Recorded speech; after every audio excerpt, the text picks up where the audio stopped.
اللہ کے محبوب علیہ السلام سے پوچھا گیا کہ سب سے اچھا ایمان کس کا ہے؟ فرمایا سب سے اچھا اور کامل ایمان اس کا ہے جس کے اخلاق اچھے ہیں، جو بات اچھی کرتا ہے، جو لوگوں کے برائیوں کی ٹو میں نہیں رہتا، جو لوگوں کو اذیت نہیں پہنچاتا، جس کی طبع میں حیا ہے، جس کی طبیعت میں وفا ہے، جس کے انداز کے اندر محبت ہے، مروت ہے، بھائی چارہ ہے، حسن سلوک ہے، رواداری ہے۔ ان چیزوں سے مل کے اخلاق بنتا ہے، اچھی عادتوں سے اخلاق بنتا ہے، رویوں سے اخلاق بنتا ہے، لوگوں کے بارے میں اچھا سوچنے سے اخلاق بنتا ہے۔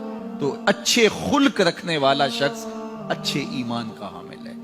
بہتر ایمان اس کا ہے جس کے خلق اچھے ہیں، جس کا کردار اچھا ہے، اور جس کا کردار اچھا نہیں ہے تو سنیے اللہ کے محبوب نے ارشاد فرمایا، فحش مزاجی اور فحش گوئی، بیہودہ بولنا اور بیہودہ طرز زندگی اختیار کرنا، فرمایا یہ دونوں چیزیں اسلام سے نہیں ہیں، ان کا اسلام سے کوئی تعلق نہیں ہے۔ اسلام تو لطیف دین ہے، اسلام تو خوبصورت دین ہے، اسلام تو دین محبت ہے۔ فرمایا تم میں سے سب سے اچھا اسلام اس کا ہے جس کے خلق اچھے ہیں۔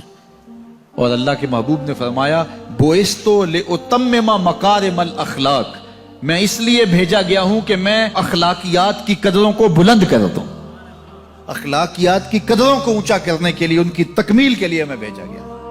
اور اللہ کے محبوب کے اخلاق ایسے ہیں کہ خود میرا رب کہتا ہے انک لعلی خلق عظیم، محبوب تیرے خلق عظیم ہے۔ تو جس کے خلق کو میرے رب نے بھی عظیم کہا، وہ خلق کتنے عظیم ہوں گے۔ اللہ اکبر۔ حضرت سیدنا انس بن مالک رضی اللہ تعالیٰ عنہ فرماتے ہیں 10 سال میں نے حضور کی خدمت کی ہے، اور 10 سال میں ایک بار بھی ایسا نہیں ہوا کہ میرے حضور نے مجھے جھڑکا ہو۔ کیا محبت تھی، کیا پیار تھا، کیا خلق تھا۔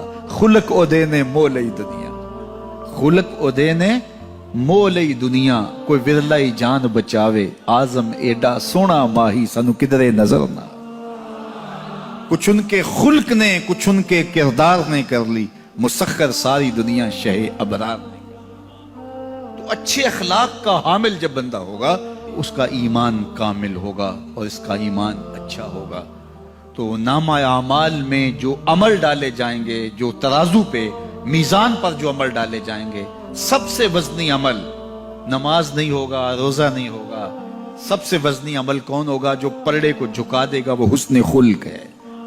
تو لوگوں سے اخلاق اچھے رکھیں، لوگوں سے رویے خوبصورت رکھیں، بات کرنے میں سلیقہ سیکھیں، گفتگو کا طریقہ سیکھیں، لوگوں کے معاملات کے اندر، نجی زندگی کے اندر جھانکنے کی کوشش نہ کیجیے، اور لوگوں کے بارے میں حسن ظن رکھیے، ان کی بہتری کا سوچیے، اور ان کے لیے خیر کے ماحول کو فراہم کیجیے، ان کے لیے آسانیاں پیدا کیجیے، اور ان کو جو ہے وہ آپ اچھائی کی طرف بلائیے۔ میرے بزرگ فرمایا کرتے تھے جس سے دوستی ہو تو اس کا بھلا سوچنا چاہیے، اور کسی کا بھلا سوچنا یہ ہے کہ اس کی دنیا بھی اچھی ہو، بالخصوص اس کی آخرت اچھی ہو جائے، تو اس کو دین کی طرف لایا جائے، اس کو اچھائی کی طرف لایا جائے تاکہ اس کی آخرت برباد نہ ہو۔ یہ کسی کا بھلا سوچنا ہے۔ تو اچھے اخلاق کا حامل شخص ہی ایک اچھا مسلمان ہوتا ہے۔ صوم و صلات سے کوئی شخص نہیں پہچانا چاہتا، یہ تو اس کا ذاتی معاملہ ہے۔ کسی شخص کی پہچان اس کے اخلاق سے ہے۔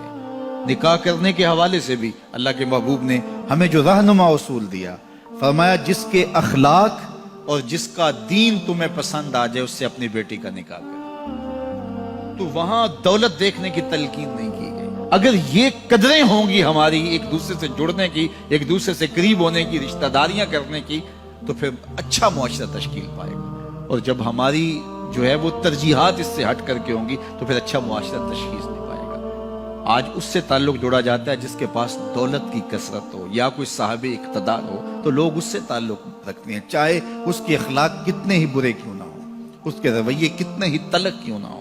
جو اچھے خلق کا حامل ہے، اس کی قربت اختیار کرو، تمہیں زندگی اور آخرت کا نور نصیب ہوگا۔